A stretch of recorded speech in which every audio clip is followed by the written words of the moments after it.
So good morning. My name is Jana Hexter. I'm with the Northeast IPM Center. We're based in Ithaca, New York, and it is sun shining today, which is quite delicious because we've had a cloudy winter, but it is extremely cold. So a good day to stay inside and listen to these wise men talking about the weather. And so I will go through a few housekeeping things before we begin. And there we go. The first is to acknowledge where our funding comes from for the Northeast IPM Center. It's from USDA NIFA, and they support our work and also the small grants that we send out and a lot of work over the Northeast. There is a transcription option available. You should see it pop up on your screen for those who need transcription. We are recording this, and it usually takes us about a week to put the recording up online. And I will send everybody who has registered a link to the recording, and it'll also be posted on our website at this link. This webinar is scheduled to go until about 12:20. It depends how many questions we have, so it will not finish at the top of the hour. It will go over. So just to let you know, if you need to jump off at that time, we will be recording the rest of it. But just to let you know, if you have the spaciousness, it would be great if you would join us for the whole thing. We love your questions, and a good way for us to manage that is for you to use the Q&A feature.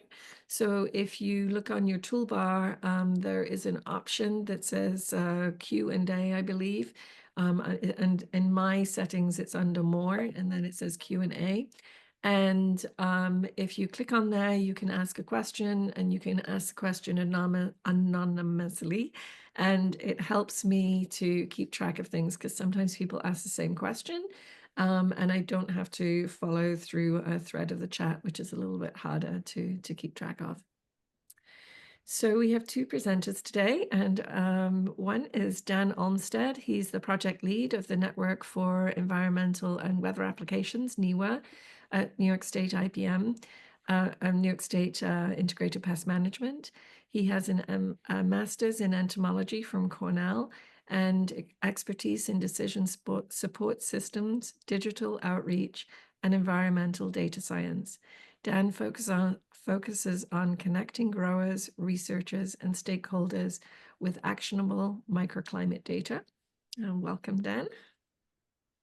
And our next is Glenn Kaler, and he is Associate Scientist with the University of Maine Cooperative Extension Pest Management Unit.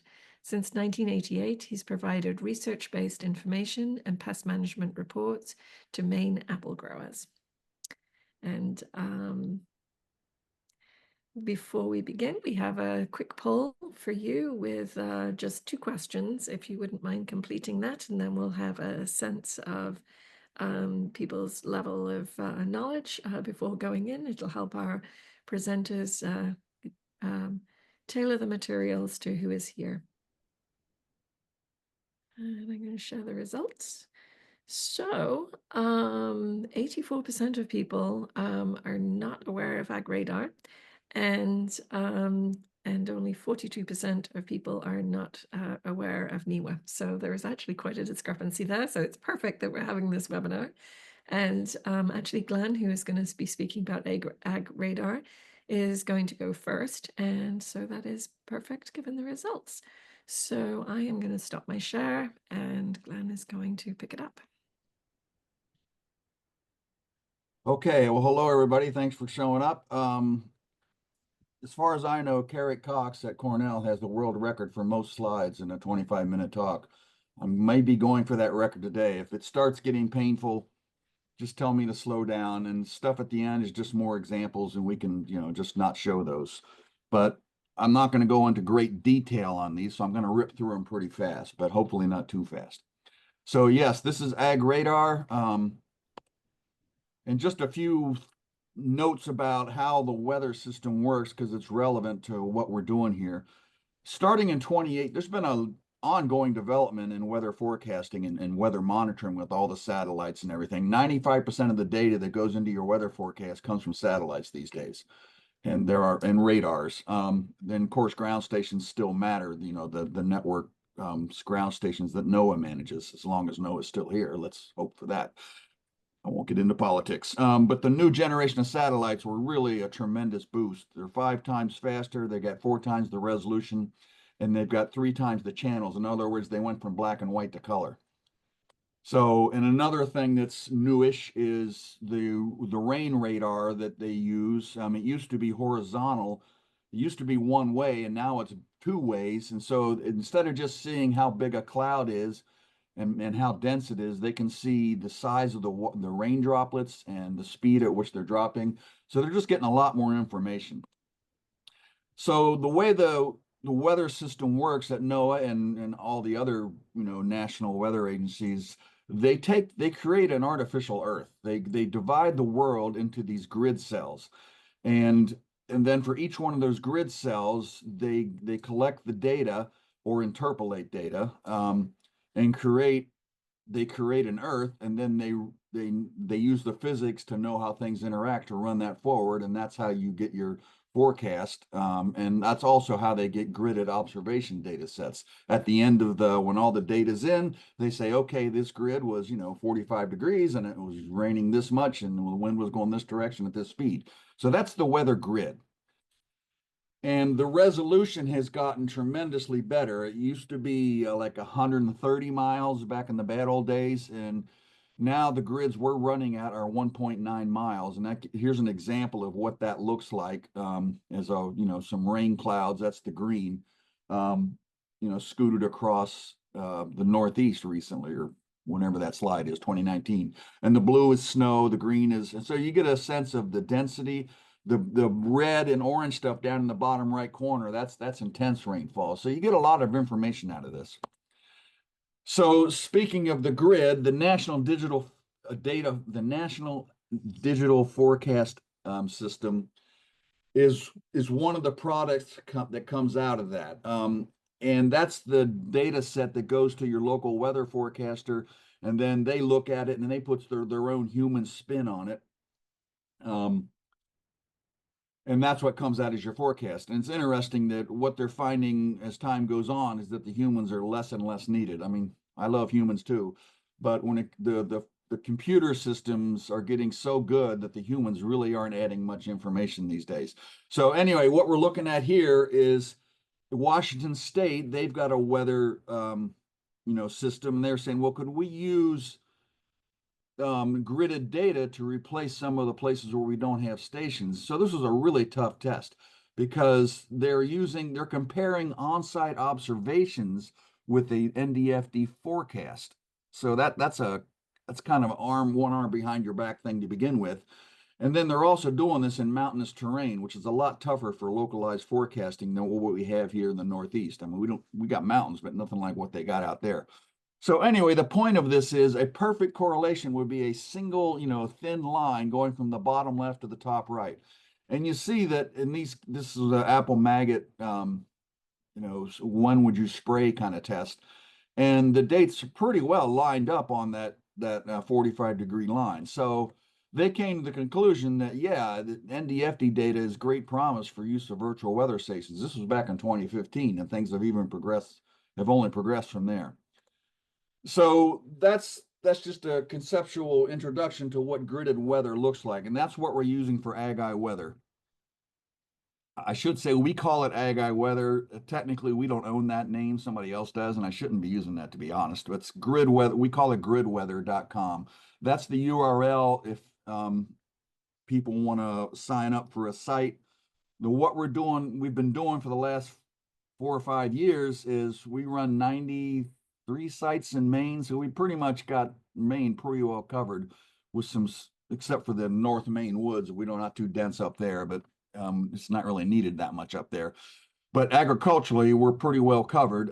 We got about 100 customers defined loosely. We're not charging them, from across the country, including Purdue, which is using about 10 sites a year to run their Meloncast network. And I'll get into that later. So this is Ag-Eye weather. It's observations and forecast. Right now, the forecasts go out to 10 days. we've got the data to go out to 16 days. And they say, well, what's the point of a 15-day forecast? I mean, how good is that? Actually, there is some value still in that. But the reason for doing that is right now for long-term forecasting, if I'm going to tell you, hey, here's when this insect's going to emerge, and if it's 4 weeks from now on average, what we do now is we use the 10-day forecast and then we default to climatology, which is the 30-year climatic average. By going to the 16 days, we're just it's a better version of climatology after the 10 days because those models they're using are better than climatology. So this is what Ag weather looks like in terms of, a graphical representation. People that have accounts, this is what they can see. I don't think most people are using it this way. I think most of our customers are using it to just look at the tables that we send, which looks like this. It comes out twice a day on email. It also comes out as a CSV file, which means you can bring it into Excel or any other spreadsheet program. And the other thing that's Aggie about it is it's not just the stuff you get off the TV weather. It includes things like, downward solar radiation, evapotranspiration, soil moisture, some of these things that are otherwise kind of hard to find. So, and then Ag Radar spins off of that because Ag Eye is just weather data. Okay. So now what does that mean for growers? And this is where I came in. I work with apple growers and I was constantly on the phone talking about the weather. It's like, well, it rained Tuesday and, today's Thursday and we had a half-inch of rain. So what's that mean for our coverage and when's it going to rain again and blah, blah, blah. And it just, it gets mind numbing after a while, keeping track of all the numbers. And I thought, computers are really good at numbers. So let's throw this stuff into a computer and let it crunch the numbers for us. And this is basically how it works. Not that you probably care or need to know this, but just so it's not a black box total mystery to you. So the weather data comes in from, AgEye, gridweather.com. And then, if I had to sit here and do this manually, I'd be more insane than I am already. So there's a Visual Basic script, which is a way of automating Excel. Okay. And so Excel wakes up, it's on a timer. It grabs the weather data, brings it into a workbook. There's a workbook for each site. And I've built a bunch of models in Excel. I love Excel as a development platform because you can do anything in Excel. You can make nice charts and tables too. And so then the VBA saves the tables and charts as web pages to a server. And then that server is publicly accessible. You can bookmark that link. You don't have to you can just have that as a a static link. You don't have to type in, you don't go looking for it. It's just click on that link and it's there. So we used to the emails go out twice a day, but the actual data updates 4 times a day. We figured people don't want 4 emails a day. Suppose we could if you wanted it, but the models will update 4 times a day.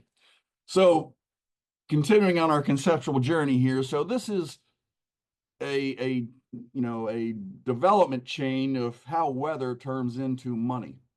So nature generates the weather. NOAA grabs those, observations, and then they turn the observations into forecast values, which are essentially future observations, and they create weather reports. But right now there's a gap because first of all, you're not getting it's hard to get some of the things that farmers really care about, like it's evapotranspiration.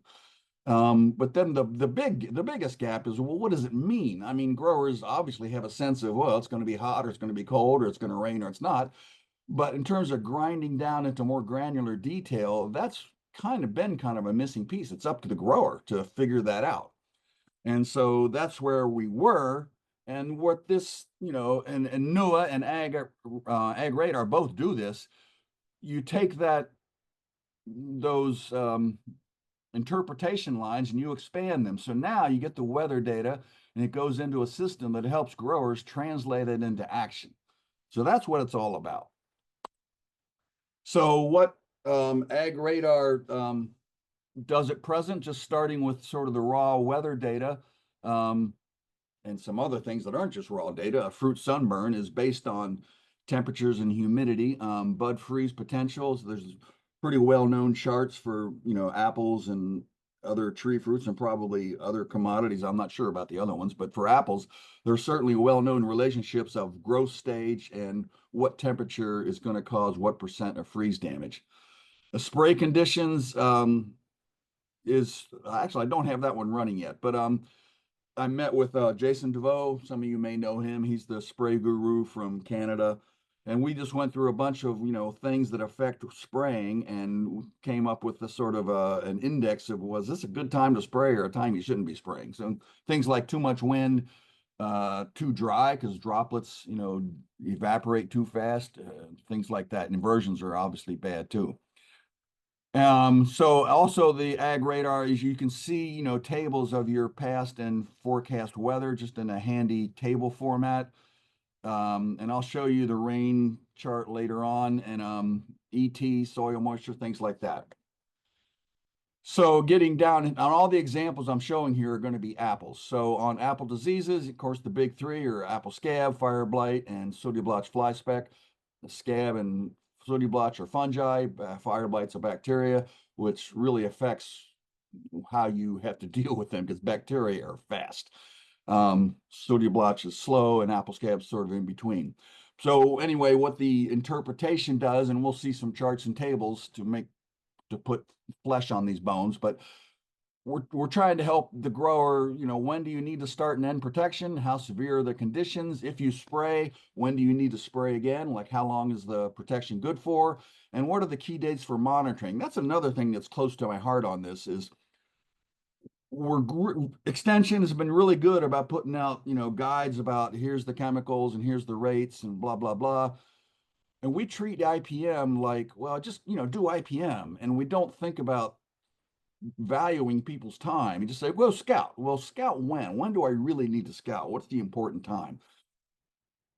Same kind of things for apple insect and mite pest, and just a list of the key pests there. And there's probably some others that aren't represented on the list, but I'm doing. But and it's the same kind of stuff. When do you need to start and end protection? How severe might they be? Severity is a lot harder to get with insects. It's really based on local trap data, which I'm not integrating right now. With the diseases, the weather changes how severe it's going to be. With the insects, you have to know your local population situation. But again, respray dates and key monitoring dates. When do you need to look for these things? It isn't just pest. It's things like when are the honeybees going to be working? A big one I've done a lot of work on, at least in recent few years, is thinning sensitivity.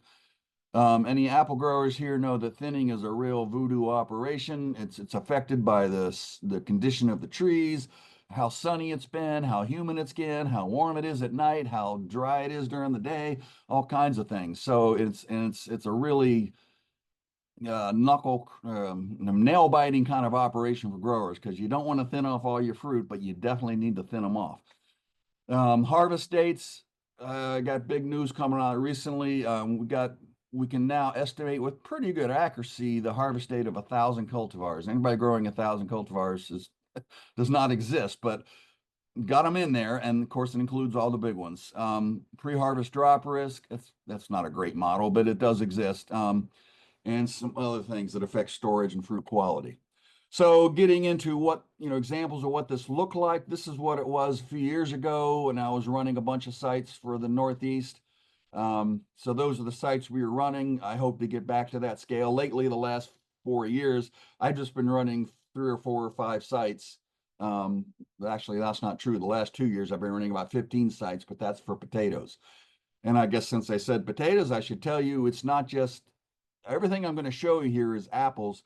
I've also been running the potato late blight model for the main potato IPM program.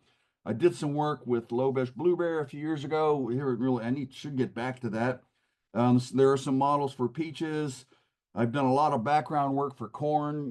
When do you plant? When are they going to be ready? Because, there's the big range of how many days it takes corn to come off, and growers are always looking for the longest stuff, but people do sequential planting to hit the early market, etc. This one's going to be hay drying. That is a huge acreage crop across the Northeast, and growers pull their hair out trying to find a day to cut hay when they can get it dried and picked up in time before the next rain. And that's a really weather sensitive operation. And I've had a lot of good conversations with experts on this and got some good information about how to help growers optimize their hay picking dates. In 2023, people could they lost a lot of hay because it just got sat out and got rained on and just got ruined. So here's some examples of what a one temperature chart looks like. So this is 32 days of, the green line, it was today when this was captured. And it just shows where we've been. And then, to the right is where we're going. That's the forecast. And the band in the middle is the climatic average. And so it gives you a sense of, well, yeah, what are the temperatures going to be high and low, but also how does that compare to quote normal, whatever normal is. But it gives you a sense of, where things are and where they're going. Similar, here's a rain chart, again, 32 days, 22 back and 10 ahead, I guess. And the blue line is the cumulative rain you've had at that site. And these are all site specific. So this is for that 1.9, kilometer square, or 1.9 mile square, 3 kilometers. So the blue is what we've had. The purple line is the climatic average. So it just shows that, what is this? March was certainly a rainy month that year. Normal was 3.06 across those 32 days, and we were up to over 10 inches. And the dailies are the blue bars, labeled, well, that's the daily amounts of precip on those days. I suppose in March, some of those could have been snow, but we're talking about rain. And this is a comprehensive weather chart. I love this thing. To me, I run scouts in the summer and I run myself in the summer, and I want to, I come in on Monday and I want to see what the week's going to look like. This lets me feel the weather. The orange, the yellowish bars are the percent sunshine, and the blue bars again are the rain. In this case, they're hourly rain amounts. And the purple dotted line is the wind speed, and the red thick line is the temperature, and the sort of the light blue area you can't see my finger, but the pluses on it, that's the chance of rain. And so once you get used to, you may be a little intimidating at first because there's, multiple vertical, axes, labels and all that. But once you get used to looking at this is a thing of beauty because you can just get a sense of the weather where, what, if you're planning on spraying or pruning or whatever you're planning on doing. The light blue bar across the bottom, that's leaf wetness, and that affects, disease growth, especially fungi.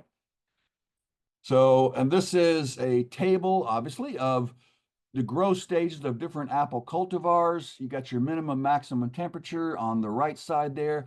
And the blue is when the temperatures got scary in terms of freeze risk. Freeze risk in spring is a big deal for apple growers. And it just shows that on April 23rd there, Zestar, actually all of them, had a slight chance of getting some freeze risk.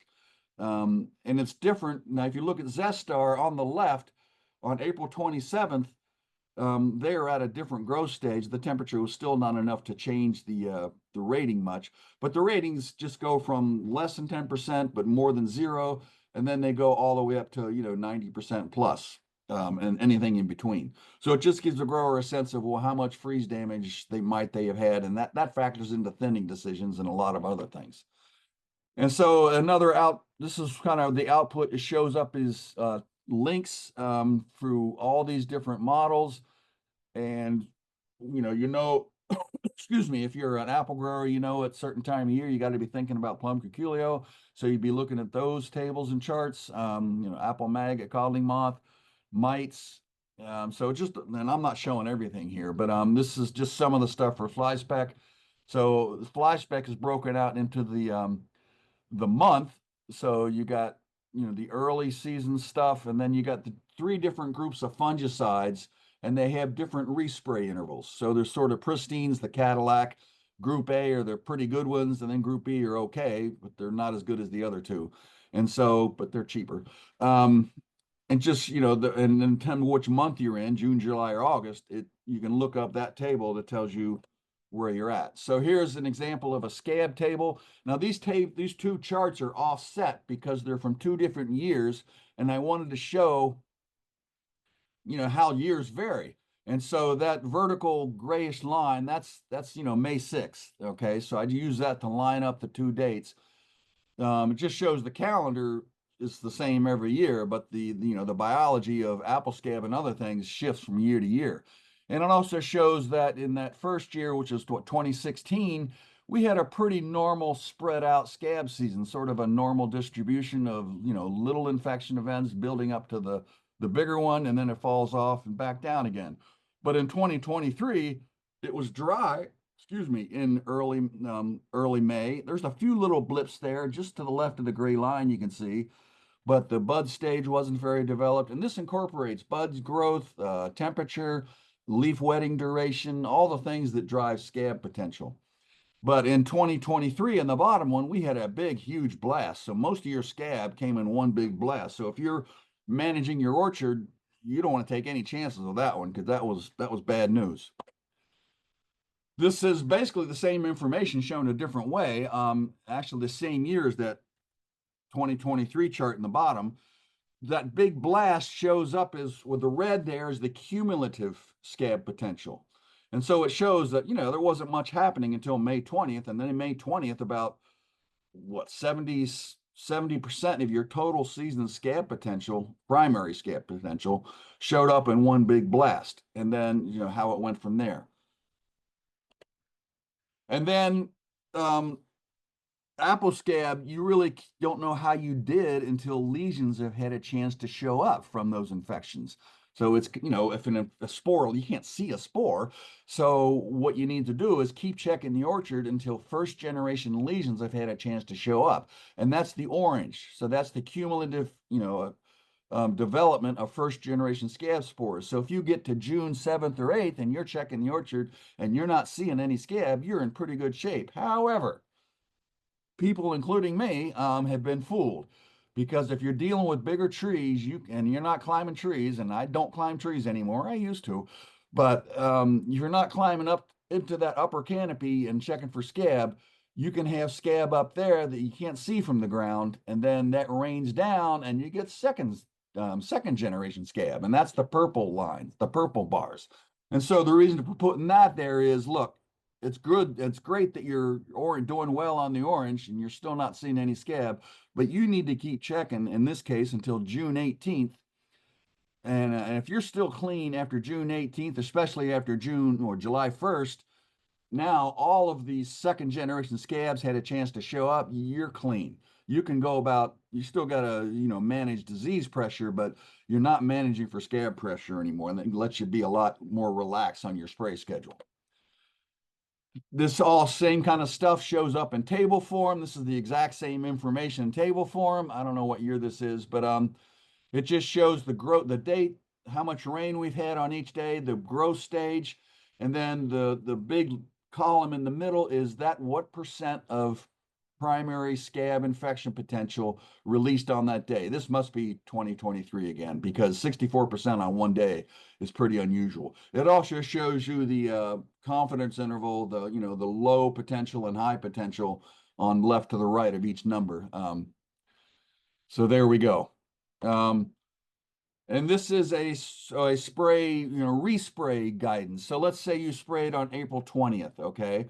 And it's saying, okay, if you sprayed on April 20th with these fungicides, there's different tables for some of the other fungicides that act a little differently. But if you're using Captan, which is sort of a standard fungicide, and you sprayed on April 20th, it's saying your spray wore off on April 29th. Now, this whole 6 a.m. thing is kind of ridiculous. I mean, we don't know exactly what hour your spray residue stopped being effective, but the reason for putting it in there is, was it at 1 a.m. on the 29th, or was it 11 p.m.? So that's just to help you, kind of suss that out. And the reason why the model thinks you ran out of spray coverage, in this case, it's because normally you get 7 days during primary scab, but when it's cool, you get up to 9 days, maybe even up to 10. But that was 9 days, 9-day limit. So it'd say, look, if it's been cool, we'll let you have up to 9 days, because the new tissue isn't coming out as fast, so there's less exposure. But you look up on April 14th, the reason that one ran out in 2 days is because there was a burst of heat and there was new tissue after 2 days. So that 7-day rule just didn't apply. And so that, again, that's the value of doing this stuff. Instead of having these rules of thumb that we've used for years, they're good for what they are, but they cannot adjust to weird conditions as well as you can when you have detailed weather data. I'm going to keep moving, but this is fire blight, which is, one of the worst diseases because it's bacterial. It happens very fast. And this just shows you the dotted bars are showing we had the heat units for fire blight. And the way fire blight works is a bacteria, if it gets heat for like 3 days, it can build up a population, but then it needs rain to be carried down into the flowers. And so the dotted bars say, yeah, we had the heat, but we didn't have the rain. But the red bars are saying we had the heat and the rain, so you really better be protected for that. And then there's different horizontal bars. Those are different thresholds based on the history of the orchard. And so the bottom maroon bar is a clean orchard that's never had fire blight, at least hasn't had fire blight in the last 2 years. I'll take that back. It's reversed. That's the blue bar. So you've got a high threshold in this case. In other words, it takes a lot of heat units for you to get scared. But the bottom red bar is just the opposite. That's an orchard that's had fire blight, either right now or had a lot of it last year. And so your threshold for action is a lot lower with when you're riding that red bar. And it just shows that like on May 12th, the blue bar threshold was not met. Wasn't even close really, but the red bar was way over. So again, situational specificity. This was a new chart. I love this one. I'm not sure I'm going to be able to get it across to you in a rapid fire thing here, but I'm going to give it a try. So this looks at the date and says, because fire blight is so time sensitive, this is by the hour what the cumulative heat units were. That previous chart, those are all daily, right? Well, this is by the hour. And so that top orange bar that's the heat units in a highly sensitive orchard, okay? And it just shows that you don't want to be over that dotted horizontal line. That's the threshold, okay?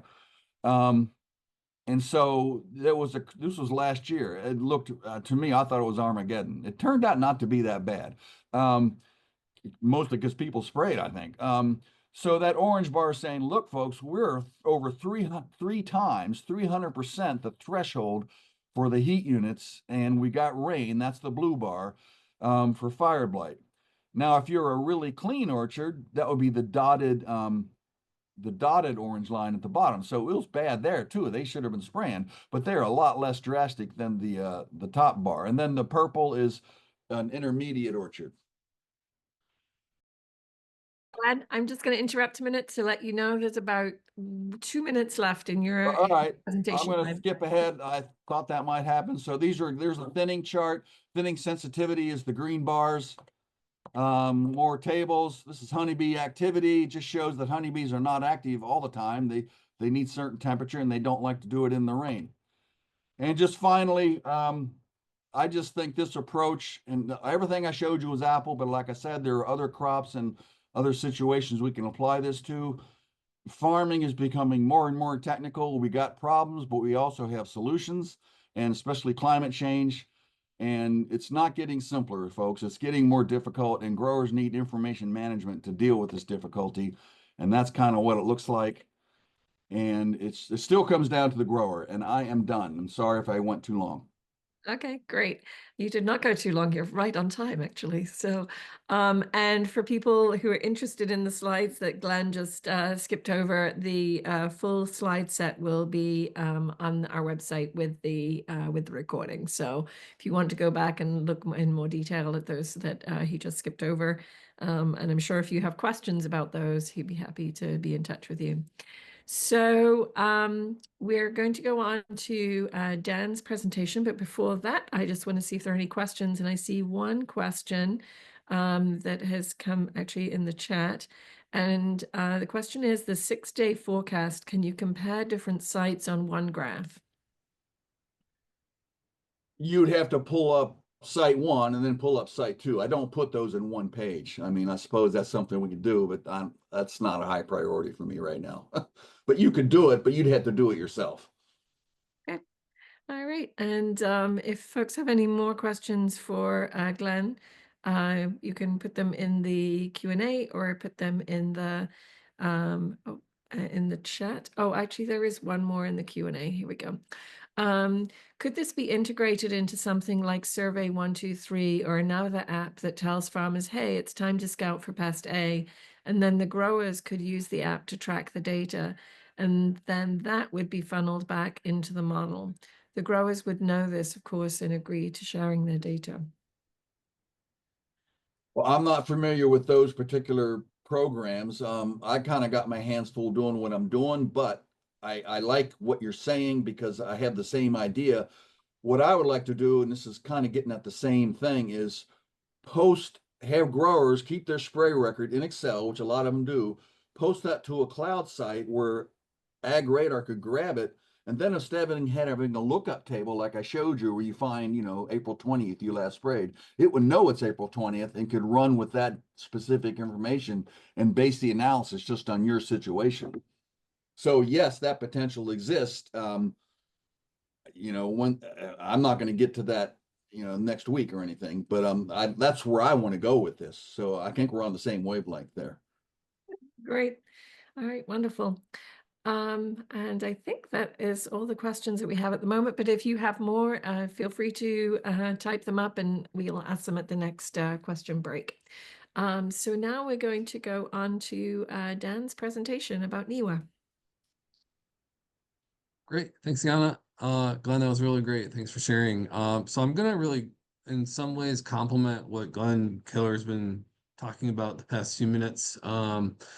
But in IPM, we always want to have this approach of using all of our tools in the IPM toolbox. And so NUA and Ag Radar are two of those tools. They're not mutually exclusive. And like at Cornell Integrated Pest Management, we are always advocating, use whatever tools are most useful as a grower. So it's never one by itself. So in my portion, I'm going to talk about this thing called NUA or NIWA. It doesn't really matter. It's an acronym for the Network for Environment and Weather Applications. And I just want to quickly mention that it's actually not a standalone program at Cornell. It's a project of New York State Integrated Pest Management. We are part of Cornell College of Agriculture and Life Science. So we have the land grant mission and all of the things that come along with that. So our core efforts are to support New York State agriculture, but as you'll see in the next few minutes, we have a national reach because what we do in New York is really useful for a lot of our friends and neighbors across the country. So I just wanted to quickly mention that affiliation. I put a map up here just to give you kind of a geographic sense of our coverage. That star is Geneva, New York. So we are actually housed at Cornell Agritech, which is about an hour north of the main campus. But we have representation in 26 US states. So in some way, shape, or form, we've got a collaborator who at that regional level is providing context for those growers or those farmers in those regions.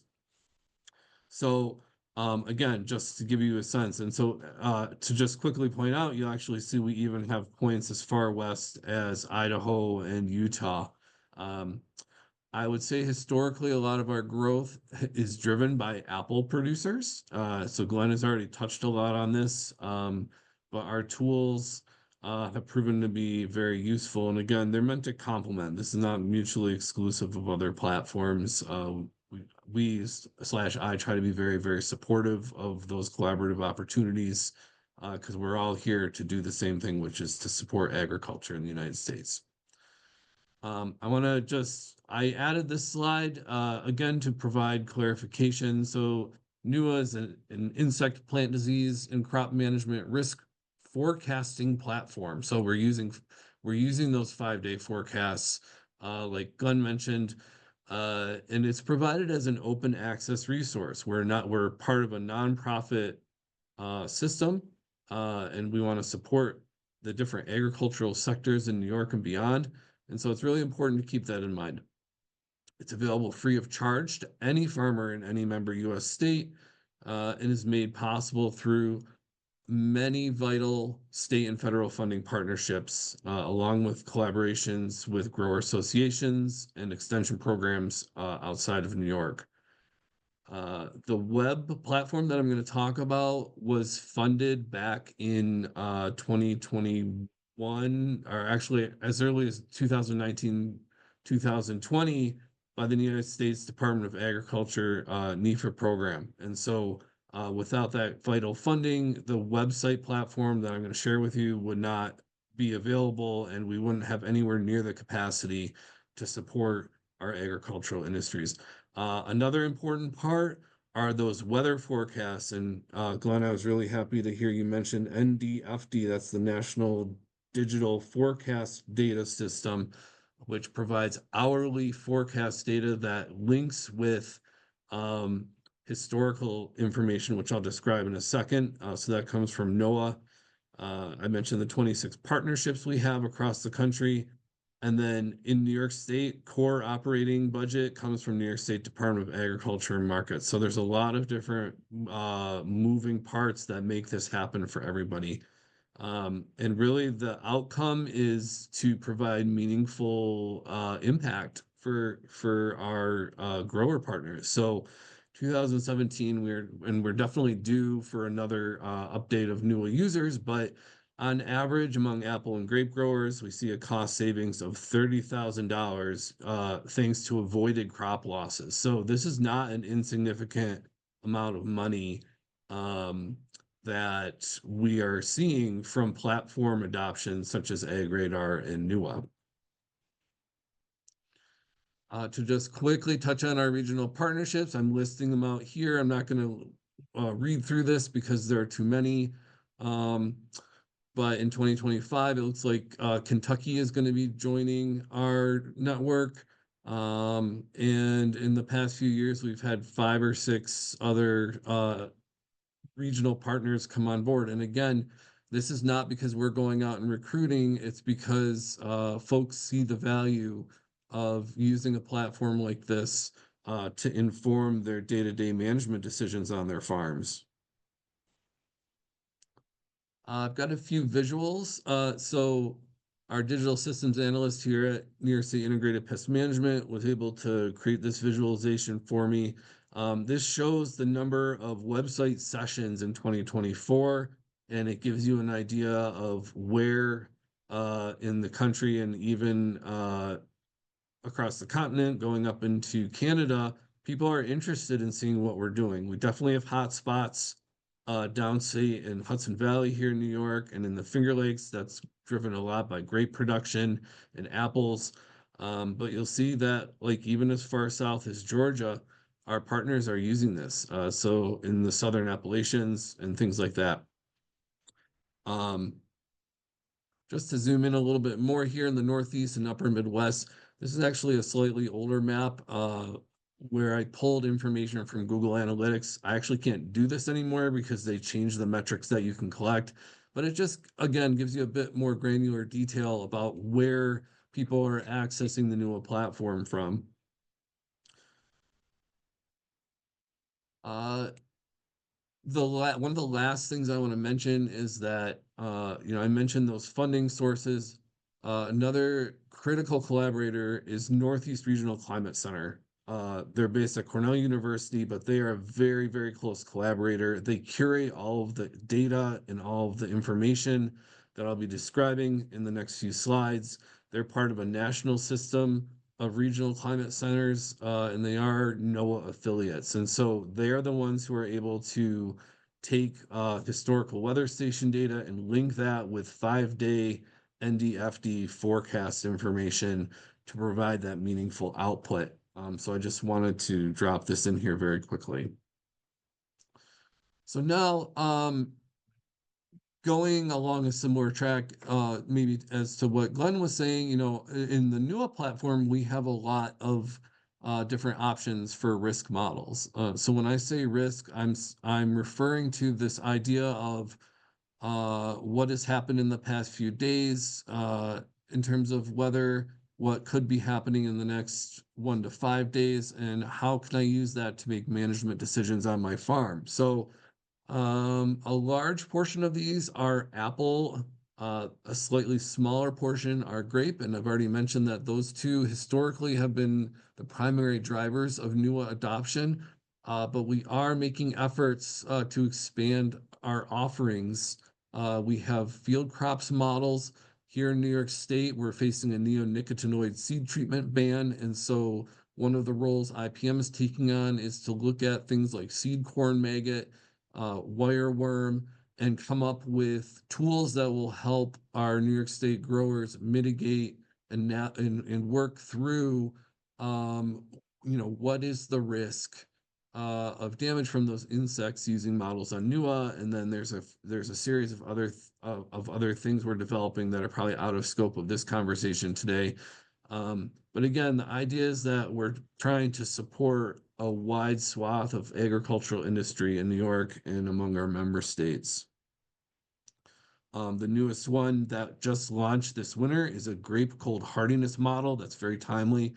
I do have a slide on that in another few minutes that I'll touch on. So get a little bit into the nuts and bolts of how the platform works. So we use physical weather station data. We've got over 1,000 stations, and those hourly records come from a variety of sources. So we do partner with 2 vendors in private industry, Hobo Data Loggers and Kestrelmet, but we also have an interesting blend of higher level networks involved. So New York State, just within the past year and a half or so, New York State Mesonet has become a collaborator. So there's 120 something high-end stations that are well maintained across in every county in New York that we're now integrating with our models. The weather stations have various price points, and so making a decision, if you're a private grower or you work with growers, we have information that I won't get into today due to limited time that help you make those decisions about what's best suited for your management situation. And so this all culminates in this platform we have that's publicly available online at nua.cornell.edu. I definitely encourage you. You can hop on right now, start playing around with it. If you've got questions about it, please feel free to drop them in the chat, like Yana said, and we can definitely hash through them. Normally what I like to do is make this very hands-on. So like I do have slides, but again, I encourage you, you're not going to break anything. In fact, I encourage that. See how things work. If you've got questions, just bring them up and we'll talk about it. So again, nua.cornell.edu. You can access this from any of the big browser apps, so there really shouldn't be an issue there. Just make sure your browser is up to date, because we do try to maintain web accessibility standards so that everybody can access these resources equitably. And so now really what I want to do is just start describing like what the experience is, as a potential user. So when you go to that homepage, it's really intended kind of as an advertisement for maybe somebody who hasn't used NUA before, you're not familiar with it.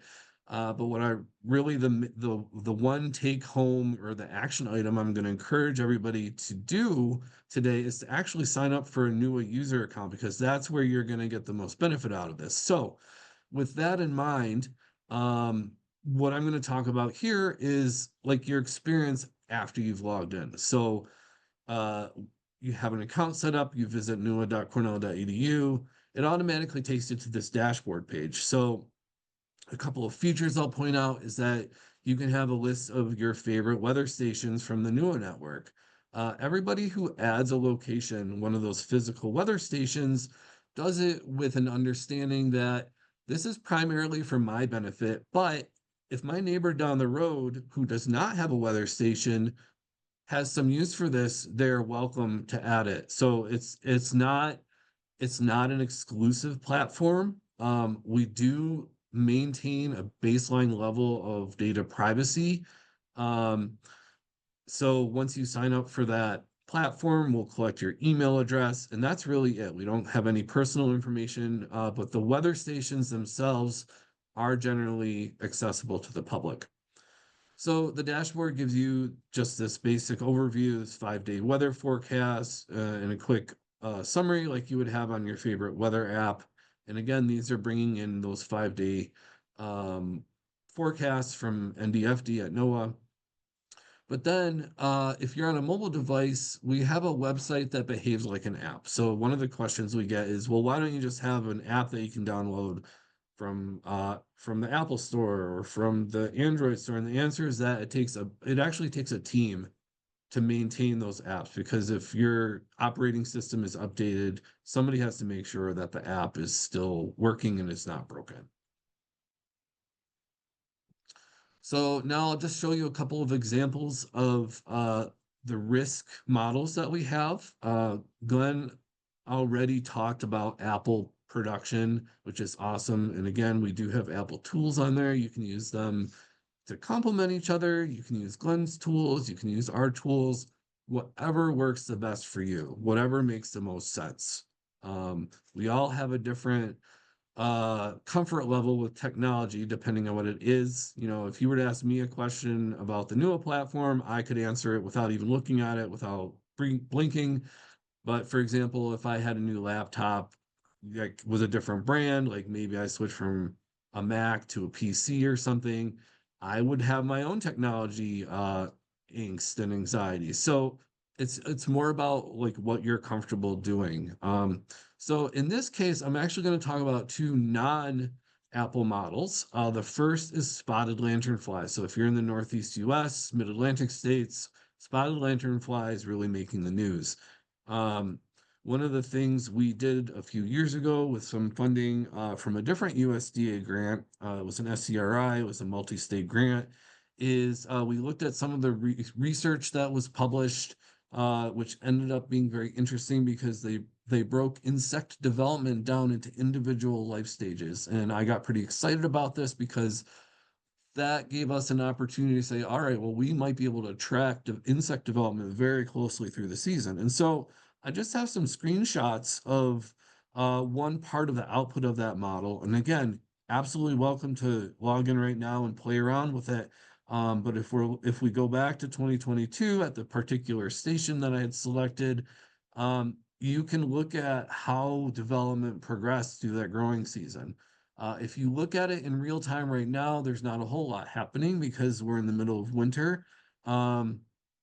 But in 2023 and 2024, we were able to get qualitatively verified that we're pretty spot on in terms of precision and accuracy with this model, probably within a week or so.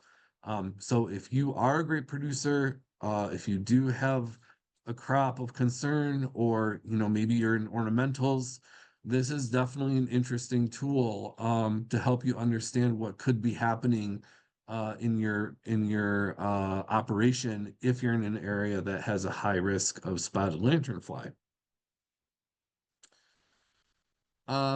The second one I want to point out is partially for selfish reasons. I'm actually very excited about this model. It's called the grape cold hardiness model. This was a joint effort between University of Wisconsin-Madison with Amaya Tucha, Cornell University with Dr. Jason Londo, who's here at Cornell Agritech in the Department of Horticulture, and a couple of other key collaborators. So if you've used NUA, the first thing you notice is that this model looks very different. We've tried to streamline this to improve the user experience, but beyond that, there's a couple of other features that are going to be really interesting moving forward.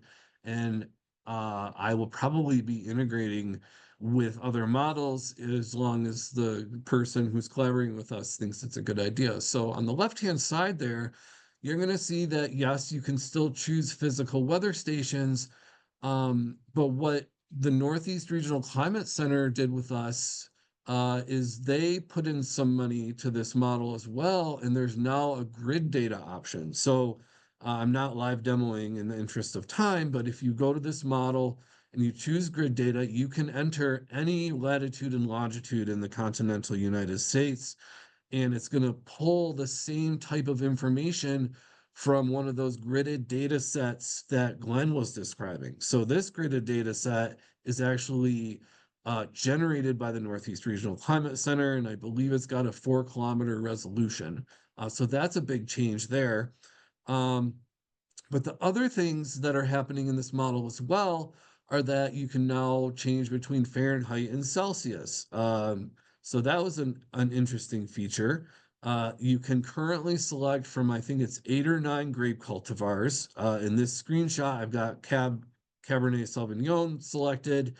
And once you select all those items, you get an automatically generated visualization and a daily forecast. So in that visualization, what you're seeing is that the temperature at which 50% mortality will occur in your cab vines at any given time, given the weather conditions. So it's a little bit more complex than that, but like I'm hoping you get the sense of this. You can go back to previous years and view what's happened in the past at the same location.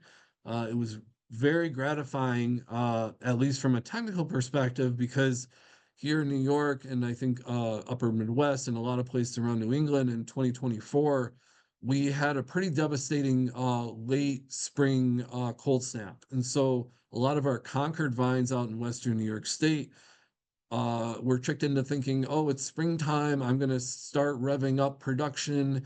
And then things got bad and the temperature dropped. And some of our colleagues said they lost up to 70% of their Concord crops this past year. So not that there's a specific solution if that's upcoming, but this is going to be the first year where all of our grape growers in the Northeast and Upper Midwest have a tool available that says, in the next 5 days, you're going to be at high risk with that upcoming drop in temperature. So if you have options, now is the time to start making plans. And so that really gets at this idea of, risk assessment. How do we work this into integrated pest management best practices, and so on and so forth. The last thing I'll mention about this model is that all the way to the right there, it's actually a 5-day forecast, so you can swipe left and right on your mobile device. If you're on your desktop, you can just click through each of the cards. So this says February 5th, but a little arrow will pop up and you can go to February 6th, 7th, 8th, 9th, whatever. So there's a lot I did not cover here, but that's okay because one of the last things I'll mention is that we actually have a knowledge base. We have a help desk with NUA platform that you can reach out to at any time.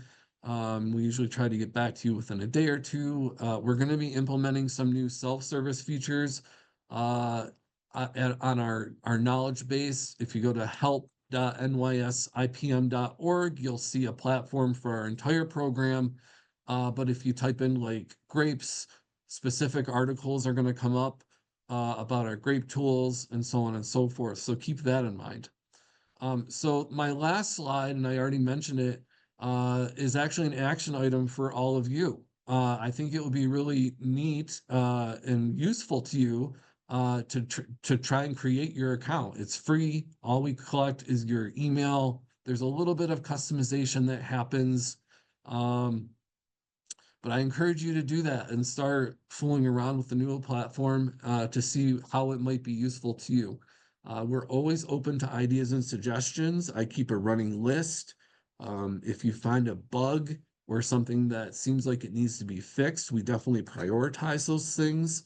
And in terms of like new feature requests, like, oh, maybe there's a model you want, there's never any harm in suggesting it. I'd love to hear your ideas.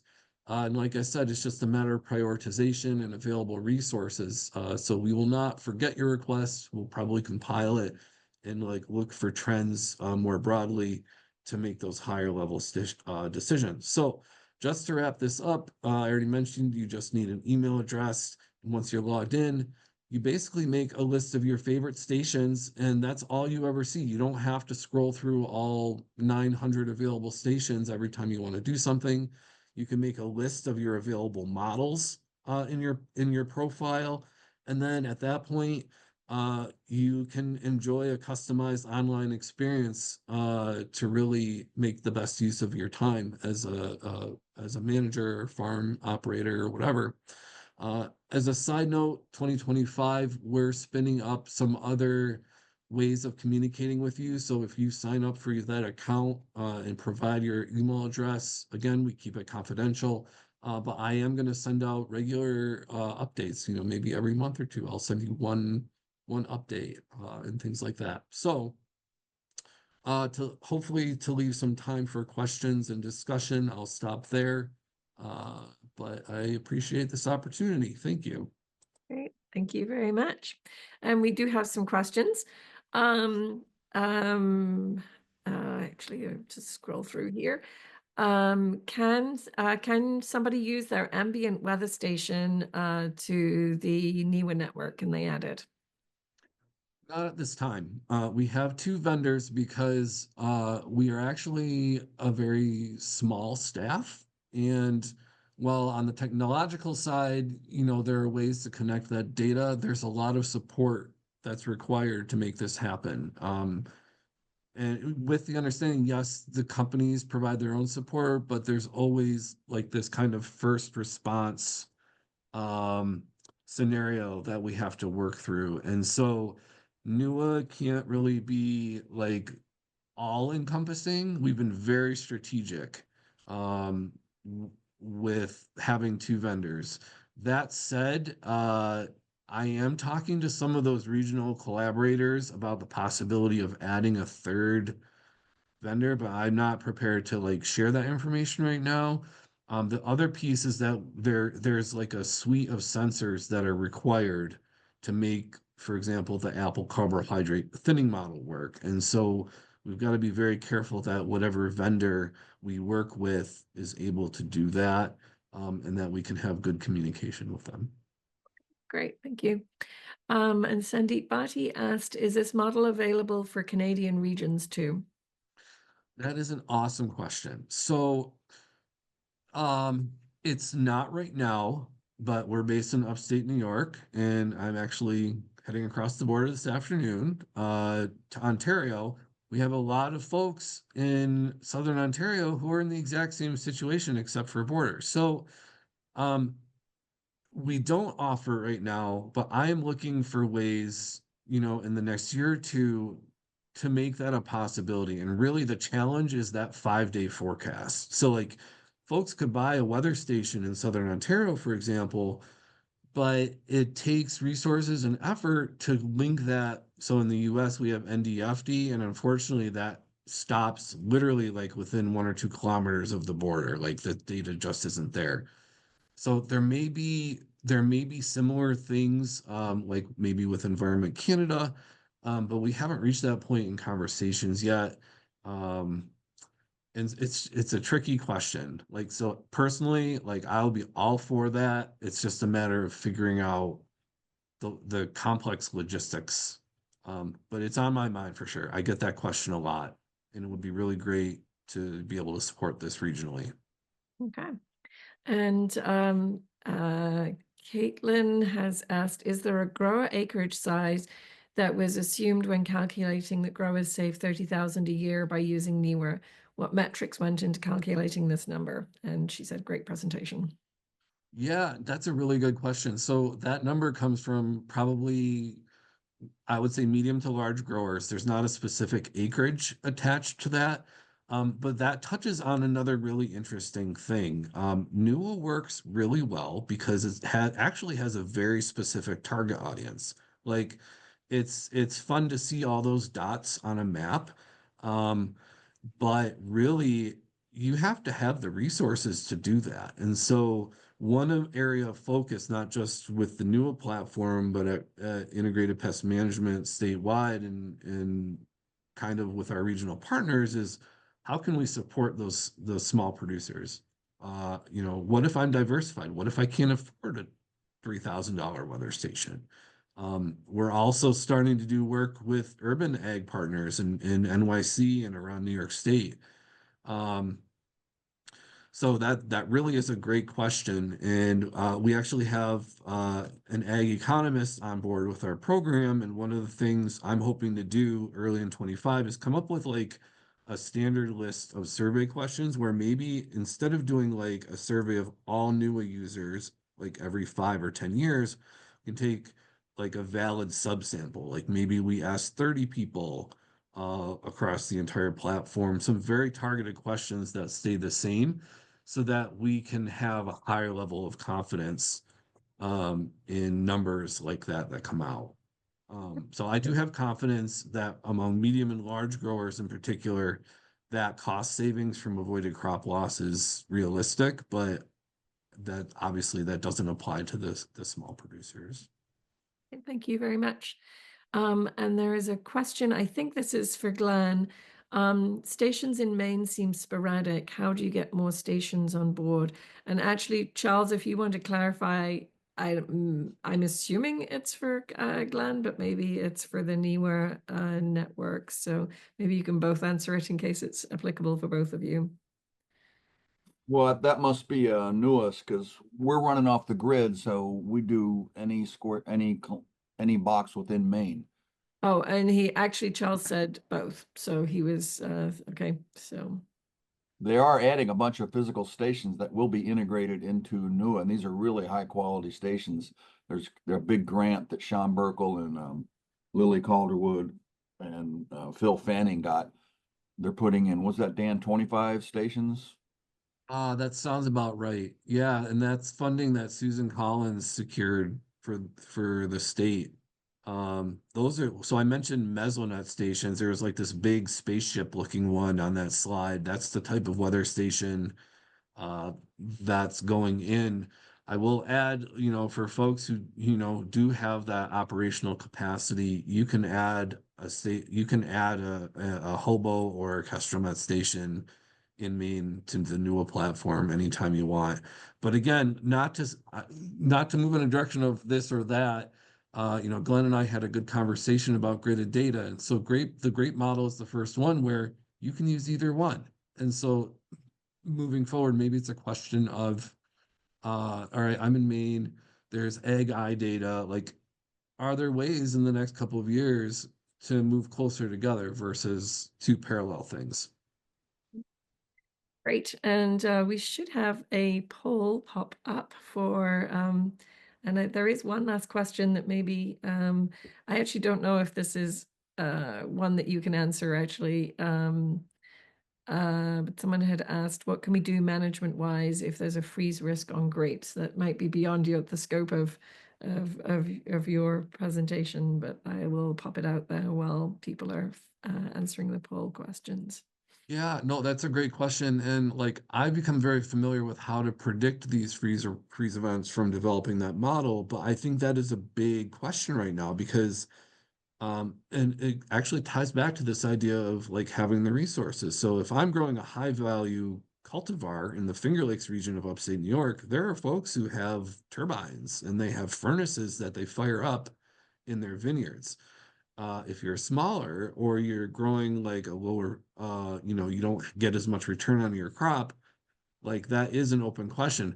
But the problem is like nobody has had like a widely available tool to even predict in the next few days when these freeze events will occur. So this really is kind of a big step for the industry in terms of, all right, well, at least we can predict it. So now what do we do? I do also know that there are some folks out in Western New York State who are testing some and I don't know the right terminologies, like not antifreeze, but like cold tolerance sprays or something like that. I think on the research side, that is something that's being looked at. Great.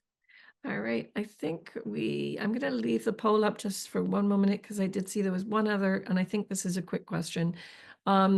Sandeep Bhatti had said the forecasting side of NIWA is mainly based on NDFD and NOAA gridded model forecast. Is that correct? Yes. Okay, great. That's what I thought. All right. So I'm going to end the poll and share the results with folks. And as you can see, as a result of the webinar, people are much more likely to use AgRadar and equally NIWA. And of course, we have a smaller group of people that are answering that poll, the diehards who've stayed to the end. So let me finish that. There's just a couple of quick things before we finish up. One is we have upcoming webinars. We have on April 3rd, exploring alternatives to neonicotinoid seed treatments, case studies in vegetable crops. And I have a couple more webinars that are in the background and will be scheduled in the coming week that will probably be in April. So check back for other webinars. If you want to get in contact with colleagues who are interested in weather forecasting, feel free to post stop sharing. There we go. To post a profile about yourself at this link. And then you can also, if you are looking for people who are in your field, maybe other apple growers or grape growers, you can go to our Find a Colleague site, and people have been posting their profiles on there for years. So it's turned into a good resource. Again, we'll send a link to the recording sometime next week. And I am going to end this slide now. Oops. There we go. Sorry, there we go. There we go. Got it. Little hiccup there. And thank you very, very much for attending. Thank you for your great questions. And thanks very much to Dan and Glenn for the work that you've put into the presentation and all the years of expertise and hours and hours and hours and hours and hours that have gone into creating those models. And yeah, deeply, deeply appreciate it. And thank you for taking the time to share this with everyone. I thought it was fascinating. I'm obviously not a grower, but I'm thinking of some growers that I know. It's like, do they know that this exists for the apples? And so I'm definitely going to share both sides. So, and with that, I hope everyone has a wonderful rest of your day. Okay. Thank Bye. you. Bye.